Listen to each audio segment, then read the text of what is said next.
C'est à l'âge de 17 ans que Laetitia Mampaka participe à son premier concours d'éloquence en tant que représentante de son établissement scolaire. Elle décroche alors la 3e place. Elle poursuit ensuite ses études en droit à l'université en vue de devenir une ténor du barreau.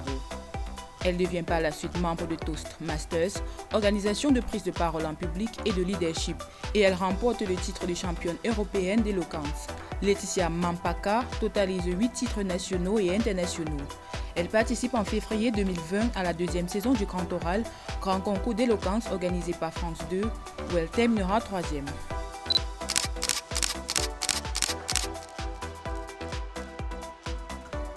Par où je peux commencer? C'est l'amour de la scène tout simplement qui mène d'un à l'autre. Je suis beaucoup conduite par ma foi aussi, donc ça j'estime que j'ai un don, qui est le don de la parole, et je le diversifie d'un maximum possible. C'est comme ça que par la grâce de Dieu, j'ai été amenée à monter sur scène, à prendre la parole. Je suis devenue championne d'Europe à l'âge de 20 ans. Je suis la plus titrée de Belgique. Ça vous serez pas surpris quand on ferait les édits. Et on m'appelle la reine de l'éloquence en Belgique. Voilà, donc de là, on m'a invitée à monter sur scène en tant qu'humoriste. J'ai commencé dans les églises en tant qu'humoriste chrétienne, donc ça s'entend. Quand je monte sur scène, c'est une manière d'évangéliser moderne que j'assume totalement. Je suis l'église mobile, comme j'aime bien le dire. Et puis de là, on m'a appelée pour le cinéma également. Donc j'ai eu l'occasion d'être dans les salles belges dans 2 semaines à peine. Donc je suis super heureuse.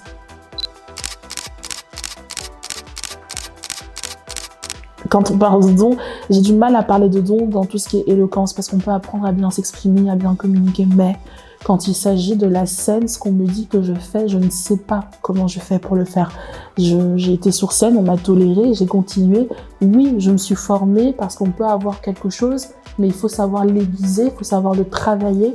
Tout ce que je suis aujourd'hui, c'est aussi le fruit de 6 à 7 ans de travail intensif, j'ose le dire, dans les coulisses. Quand on brille sous les projecteurs, c'est que dans les coulisses, on a fait notre travail. Donc, il y a un travail, j'ai juste pas conscience de ce que j'ai fait, mais on va pas se mentir, il y a une part de la manière, en tout cas, dont on décrit, pas dans la manière dont je le vis, mais de la manière dont on le décrit, il y a une part qui m'a été donnée. Vraiment.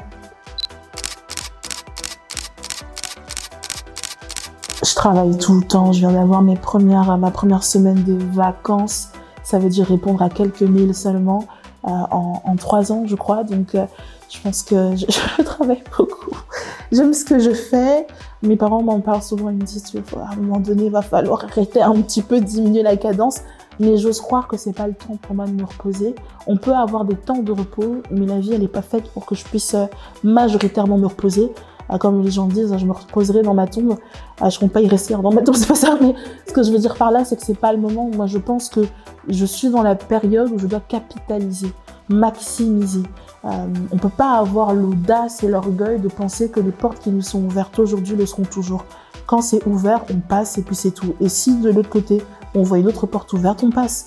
Jusqu'au jour où ce sera fermé, on pourra faire une petite pause, le temps de savoir comment ouvrir la porte.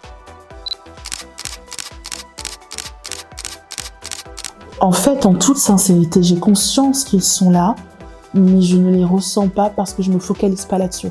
Ça ne veut pas dire que ça n'est pas là, je ne veux pas insensibiliser à la cause, mais je mentirais de dire que moi, dans le quotidien, je le ressens. Je le ressens pas.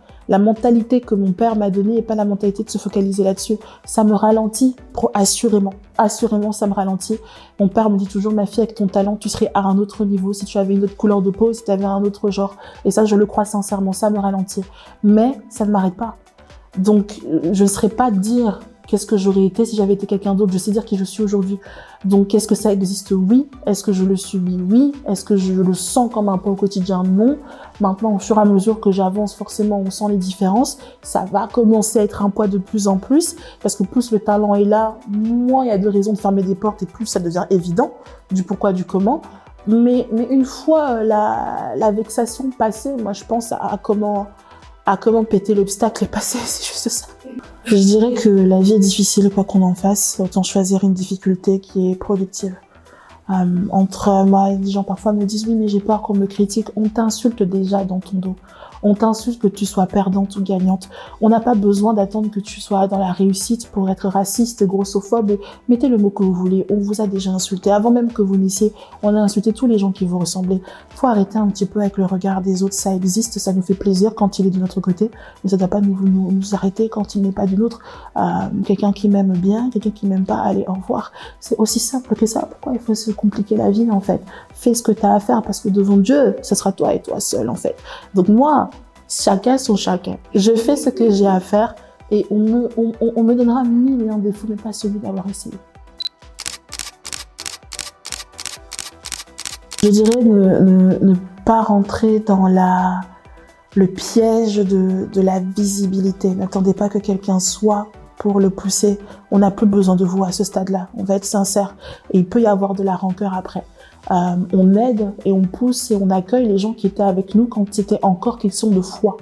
Quand c'est visible, on n'a plus besoin. On va les prendre que ceux peut-être qui sont dessus. Donc, puisqu'on doit s'aider, aidons-nous réellement. En fait, ça ne veut pas dire qu'il faut prendre tout le monde, mais dès que quelqu'un montre un potentiel et une volonté d'y arriver, il faut le pousser. Faut pas attendre la certification, faut pas attendre 100 000 abonnés, faut pas attendre. Déjà à ce moment-là, la personne a plus. Et je trouve ça incroyable. Ce sont les gens qui ont le moins besoin d'aide que l'on aide. Dans la vie de tous les jours, dans tous les domaines. Donc moi, je dirais aider sincèrement et s'ouvrir aux différentes formes d'artistique. Moi qui suis d'origine congolaise, j'ai l'habitude de voir les Congolais dans la danse et dans le chant. Il y a autre chose aussi comme art. Il y a des artistes, quelqu'un qui fait de la danse classique et artiste. Et c'est des choses qu'on a tendance à moins voir.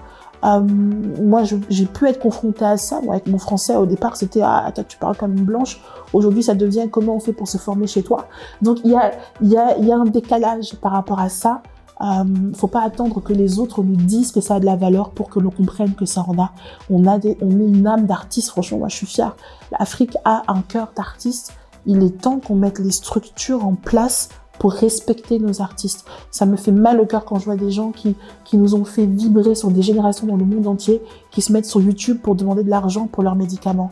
Ça n'arrive pas dans les autres endroits, en fait. Donc, il y a un respect en fait, à avoir pour nos artistes, une considération. Ce sont pas des clowns, c'est des gens qui travaillent, qui ont quelque chose. Et quand on aura contribué à la structure, derrière, ça fera notre gloire. Il y a des pays qui ont fait leur gloire grâce à un chanteur, grâce à un musicien. Nous, on en a une flopée. Qu'est-ce qu'on attend ?